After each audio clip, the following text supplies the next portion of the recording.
So we're back down in the Board B stand. I'm with Mick Houlihan. We're going to talk a little bit on the quality assurance schemes. Why is there a need for the schemes, Mick? So I suppose ultimately in Board B we're responsible for the market and promotion of all Irish food and drink abroad, and an awful lot of that promotion is centred on quality assurance, and by having quality assurance schemes in place it allows us to demonstrate to customers and consumers in markets at home and more importantly abroad that the production systems in place on Irish farms here and in the processing industry are of the highest standard. So we operate schemes that are all accredited to international standards, ISO standards, and that gives confidence to consumers and to customers that the standards in place here are particularly high. Another, I suppose, really important element of that is the fact that we have over 52,000 farmers that are members of our Sustainable Beef and Lamb Assurance Scheme. So again, it demonstrates a clear commitment by Irish farmers to maintaining high standards, and again it's something that when customers in markets internationally, they look at that and they look at the volume of beef and the volume of lamb that's been produced on quality assured Irish farms. It means that sourcing product from Ireland is an attractive option for them. Yeah, and in the quality payment system, Mick, there's criteria. Just maybe mention some of those and why they're there. Yeah, so I suppose the quality payment system that exists, it was a framework, I suppose, that was put together between farm organisations and industry, and essentially it was about trying to reward farmers for producing a cattle that met specifications that are common specifications in the marketplace. And within that there is a range of things. One of the criteria is animals come from quality assured farms, but there are a host of other criteria that looks at age, looks at weights, looks at carcass conformation and fat scores, residencies and so on.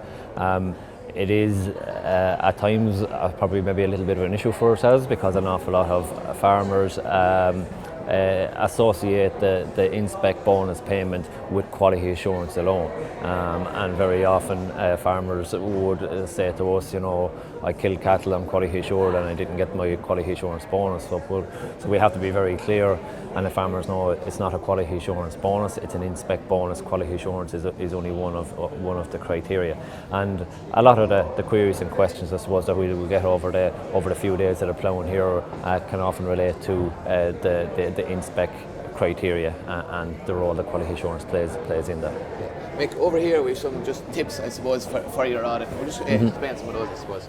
Okay, so we are conducting, last year we conducted over 34,000 audits on beef and sheep farms across the country. We have about 100 auditors that are out there 6 days a week conducting audits on farms.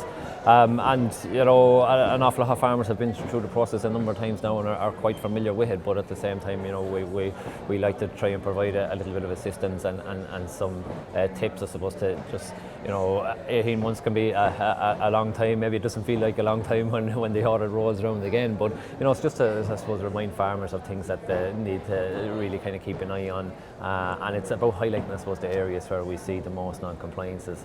I suppose the number one area kind of relates back to the paperwork, and particularly the medicine records and the upkeep and the maintenance of them. So I suppose that's one of the areas that we try and bring a bit of focus to when farmers are going back through the audit again. And I suppose again, it's other issues I suppose that we see kind of popping up with relative frequency relate to maybe health and safety and maybe environmental protection as well. So I suppose it's just to kind of alert farmers to these things ahead of the audit, so that they can have a quick run around the yard or a quick run through the paperwork themselves, so that they're prepared for when the auditor comes around. Mick, you mentioned there just the assistance part of it, and just for farmers to get stuff cleared up. You also have a team to help with this process. Yeah, that's right. So when we revised the beef and lamb scheme a couple of years ago, we changed how the scheme operates, and we moved to a close-out model. So I suppose what that means is that when we do our audits now, if there's any non-conformance identified by the auditor, farmers have a month to address that, and provided it's addressed, they'll remain certified and continue on to be certified for a further 18 months. But I suppose as part of the changes to the scheme back then as well, we wanted to try and provide more assistance to farmers as well. So we established the Board B help desk, It's operated by Farm Relief Services, and basically there's a team of people there that farmers can contact pre-audit if they want to, again, maybe get a few tips in terms of what to look out for. But I suppose most importantly, where farmers do have non-compliances that need to be addressed, the help desk is there to provide some guidance and some assistance to help them through the close-out process and ensure that everything gets completed in time within that 1 month time frame.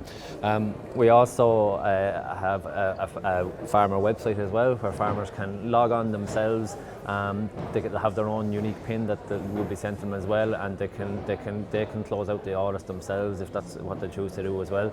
But on that website, I suppose we have a lot of information with regard to the schemes themselves there. We have templates for the various records that are required. We have some useful checklists again to help farmers prepare in advance of the audits as well. Well, Mick, we'll leave it at that. Thanks very much for talking to us. You're welcome. Thank you.